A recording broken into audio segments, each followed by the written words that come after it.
আজকেও এক ব্যাগ শাড়ি কিনেছি। মৌমিতা টেক্সটাইল থেকে আজকেও এক ব্যাগ শাড়ি নিয়ে বাড়ি ফিরছো? এত কম দাম না, কিনে আর পারলাম না। দাদা 1000 টাকা? হ্যাঁ পেট্রোল।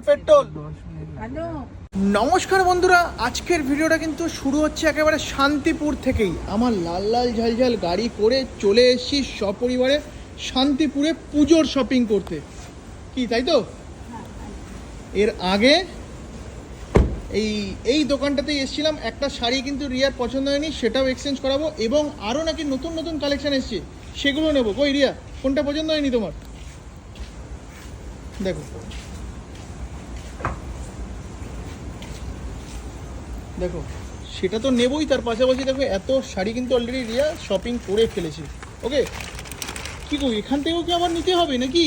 এটা মনে হয় উপরে রয়েছে নাকি? এটা মনে হয় উপরে রয়েছে, মানে এখান থেকেও কি আবারও নিতে হবে, আরও কিছু নিতে হবে?